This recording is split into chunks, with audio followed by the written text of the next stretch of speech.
Assalamualaikum warahmatullahi wabarakatuh. Perkenalkan, nama saya Panji Riswandi dengan NIM 311810233 dari kelas TI 18D1.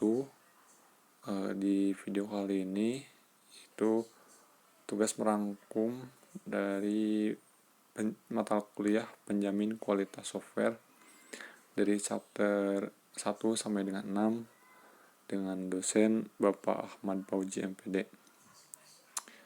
Baik, kita langsung aja ke materinya. Nah, di slide pertama ini yaitu chapter 1 tentang tantangan kualitas perangkat lunak. Nah, di sini sudah ada 3 kategori yang dapat membedakan antara produk perangkat lunak dan produk industri lainnya. Untuk yang pertama yaitu kompleksitas produk. Biasanya produk perangkat lunak itu sangatlah kompleks dan memungkinkan untuk jumlah yang sangat besar lebih rendah. Nah, untuk produk industri lainnya, tingkat kompleksitas itu banyak memungkinkan paling beberapa ribu doang. Nah, untuk selanjutnya yaitu visabilitas produk. Produk industri lainnya, produknya itu terlihat memungkinkan deteksi cacatnya tuh efektif, karena kalau perangkat lunak itu tidak terlihat ya, jadi mencari kecacatannya itu susah, dan berbeda dengan produk yang dari industri lainnya. Contohnya kayak di industri manufaktur yang memang bentuknya ada, nyata lah gitu loh, fisiknya ada, jadi bisa langsung ke deteksi gitu loh cacatannya. Nah, untuk selanjutnya yaitu sifat pengembangan dan proses produksi. Untuk produk perangkat lunaknya yaitu peluang untuk mendeteksi cacat timbulnya hanya dalam satu fase pengembangan. Nah, jadi seperti tadi peluangnya tuh untuk mendeteksi cacat itu hanya dalam satu fase, yaitu ketika si produk perangkat lunaknya itu masih dalam tahap pengembangan. Jadi kalau setelah udah launching ataupun udah jadi sebuah software, itu akan susah untuk mendeteksi kecacatannya. Sedangkan untuk produksi industri lainnya, peluang mendeteksi cacatnya akan timbul dalam semua tahap, yaitu ketika pengembangan, ketika produksi, ataupun ketika setelah mau selesai produksi, yaitu ketika pada tahap biasanya final check, itu ada final checknya, jadi ketahuan gitu loh cacatnya. Oke, kita next. Nah, di sini ada keunikan dari proses pengembangan perangkat lunak, yaitu kompleksitas tinggi dibanding dengan produk industri lainnya. Nah, bisa dilihat dari seberapa banyak produk itu beroperasi dengan banyak mode. Nah, bisa kita lihat dari software biasanya banyak fungsinya atau sangat fleksibel. Jadi software tersebut produk software itu sangatlah kompleks. Nah, untuk yang kedua yaitu produk tidak terlihat. Nah, seperti visabilitas yang tadi, produk software ini memang tidak terlihat dan berbeda dengan produk industri lainnya yang tadi dicontohkan seperti di industri manufaktur. Nah, untuk tahap yang ketiga yaitu peluang untuk mendeteksi cacat atau bug terbatas pada produk fase pengembangan. Jadi bug terbaca pada fase pengembangan. Jadi ketika si softwarenya sudah rilis, sudah masuk ke, katakanlah udah masuk ke Play Store, itu nggak bisa dideteksi lagi. Oke, kita lanjut. Nah, di sini ada chapter 2. Chapter 2 itu apakah itu kualitas perangkat lunak? Nah, di sini ada sebuah pertanyaan, apakah itu perangkat lunak? Nah, perangkat lunak atau piranti lunak adalah istilah khusus untuk data yang diformat dan disimpan secara digital, termasuk program komputer, dokumentasinya, dan sebagai informasi yang bisa dibaca dan ditulis oleh komputer. Nah, dari sini tentunya pembuatan perangkat lunak itu sendiri bisa memerlukan bahasa pemrograman yang ditulis oleh seseorang programmer lah. Jadi untuk selanjutnya dikompilasi dengan aplikasi compiler sehingga menjadi sebuah kode yang mungkin bisa dikenali oleh mesin atau hardware-nya. Dan untuk perangkat lunak seperti Windows, Linux bisa disebut juga sebagai nyawa lah dalam nyawanya dari komputer tuh. Dimana tanpa install sistem operasi maka komputer itu tidak akan berjalan. Oke, selanjutnya. Nah, di sini masih di chapter 2. Nah, di sini ada definisi perangkat lunak, yaitu pemenuhan terhadap kebutuhan fungsional dan kinerja yang didokumentasikan secara eksplisit, pengembangan standar yang didokumentasikan secara eksplisit, dan sifat-sifat implisit yang diharapkan dari sebuah software yang digunakan secara profesional.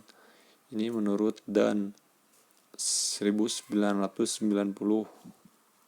Nah, dari definisi ini bisa kita pahami bahwa kualitas perangkat lunak ialah sistem komponen dan proses yang memenuhi kebutuhan yang sudah diklasifikasikan sebelumnya, ataupun bisa dikatakan software atau perangkat lunak itu berkualitas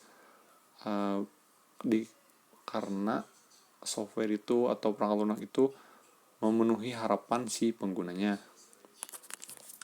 Baik, kita lanjut. Nah, di sini chapter 3 yaitu tentang faktor kualitas perangkat lunak.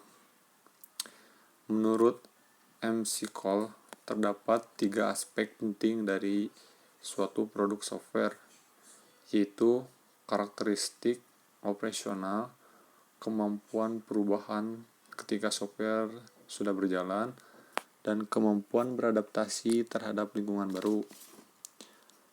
Nah, di samping kanan ini diilustrasikan. Jadi untuk membaca perangkat lunak berkualitas itu ada 3. Di dalam faktor operasi itu sendiri ada ketetapan, keandalan, efisiensi, integritas, dan kegunaan. Lalu untuk faktor revisi produk, yang ini ada pemeliharaan, fleksibilitas, dan testabilitas. Faktor selanjutnya yaitu faktor transisi produk, atau yang pertama itu ada probabilitas, reusabilitas, dan interoperabilitas. Nah, dengan semuanya ini terbangun, dengan semuanya faktor-faktor di bawah ini sudah terbentuk, maka akan terbentuklah perangkat lunak yang berkualitas. Oke, kita lanjut. Nah, untuk selanjutnya pada chapter 4 yaitu mengenai komponen sistem jaminan kualitas perangkat lunak.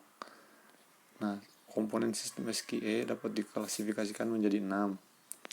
Yang pertama itu ada komponen pre-project, yaitu untuk menjamin bahwa komitmen proyek telah cukup didefinisikan dengan mempertimbangkan sumber daya yang diperlukan, jadwal dan anggaran, serta perencanaan pengembangan dan perencanaan kualitas telah benar ditentukan.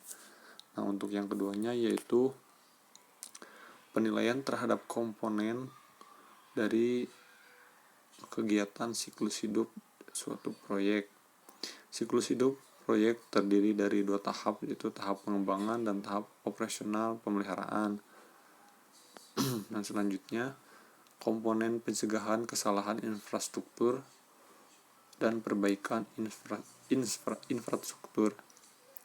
Tujuan utama dari komponen ini yang diterapkan di seluruh organisasi adalah untuk menghilangkan atau setidaknya mengurangi tingkat kesalahan berdasarkan akumulasi pengalaman SQE dalam organisasi. Selanjutnya yaitu komponen manajemen kualitas perangkat lunak. Jenis komponen ini diarahkan untuk beberapa tujuan. Yang utama ialah mengendalikan kegiatan pengembangan dan pemeliharaan serta mengenalkan dukungan manajemen yang biasanya dapat mencegah atau meminimalkan kesalahan. Dan yang kelima yaitu pengkajian terhadap komponen standarisasi, sertifikasi, dan sistem SQE. Nah, komponen ini merupakan standar internasional untuk profesional dan manajerial ke dalam organisasi, yang tujuan utamanya itu adalah pemanfaatan pengetahuan profesional internasional serta peningkatan koordinasi sistem kualitas organisasi dengan organisasi lain. Nah, untuk yang keenam yaitu mengorganisir komponen SQE. Basis organisasi SQE mencangkup perangkat lunak, pengurus atau pengawas SQE, komite, anggota SQE, dan anggota forum SQE. Nah, untuk selanjutnya di sini masih di chapter 4 itu komponen siklus hidup suatu proyek perangkat lunak. Nah, tahap siklus hidup pengembangan dan ada tahap operasi pemeliharaan. Untuk tahap siklus hidup pengembangan yaitu mendeteksi kesalahan desain dan pemrograman. Terus komponennya dibagi menjadi 4, yaitu ulasan, pendapat para ahli, pengujian perangkat lunak, serta jaminan kualitas pekerjaan subkontraktor dan suku cadang yang dipasok oleh pelanggan. Untuk tahap operasi pemeliharaan yaitu sertakan komponen perawatan khusus serta komponen siklus hidup pengembangan yang diterapkan terutama untuk meningkatkan fungsional tugas perawatan. Nah, untuk selanjutnya yaitu di chapter 5. Di sini chapter 5 yang mengenai peninjauan kontrak. Nah, di sini proses peninjauan kontrak dan tahapannya. Yang pertama itu partisipasi dalam tender. Yang kedua, pengajuan proposal sesuai dengan RFP pelanggan. Yang ketiga itu penerimaan pesanan dari pelanggan perusahaan. Yang keempat, penerimaan permintaan atau pesanan internal dari departemen lain dalam organisasi. Nah, peninjauan kontrak itu sendiri ialah komponen SQE yang dirancang untuk memandu peninjauan draft proposal dan dokumen kontrak. Jika berlaku, tinjauan kontrak juga memberikan pengawasan terhadap kontrak yang dilakukan dengan calon mitra proyek dan subkontraktor. Selanjutnya yaitu faktor-faktor yang mempengaruhi tingkat tinjauan kontrak. Yang pertama itu besaran proyek. Nah, biasanya ini diukur dalam sesuai dengan sumber daya. Nah, selanjutnya itu kompleksitas teknis proyek. Dan yang ketiga, tingkat kenalan staf pengalaman di area proyek. Nah, dengan area proyek sering dikaitkan dengan kemungkinan penggunaan kembali perangkat lunak. Dalam kasus ini, di mana sebagian besar penggunaan kembali perangkat lunak dimungkinkan tingkat tinjauan berkurang. Nah, untuk yang keempat yaitu kompleksitas organisasi proyek. Nah, maksudnya tuh semakin besar jumlah organisasi, yaitu mitra subkontraktor dan pelanggan yang mengambil bagian dalam proyek, semakin besar upaya peninjauan kontrak yang diperlukan. Nah, selanjutnya itu di chapter 6 ada pengembangan dan rencana kualitas. Nah, di sini ada resiko pengembangan menurut si Ropen dan Lieutenant tahun 2000. Keadaan atau properti dari tugas atau lingkungan pengembangan yang jika dia kemungkinan kegagalan proyek. Nah, yang pertama itu ada teknologi kesenjangan, kurangnya profesional yang memadai dan pengetahuan dan pengalaman untuk melakukan tuntutan kontrak pembangunan. Yang kedua yaitu kekurangan staf profesional yang tidak terduga. Untuk yang selanjutnya yaitu saling ketergantungan elemen organisasi,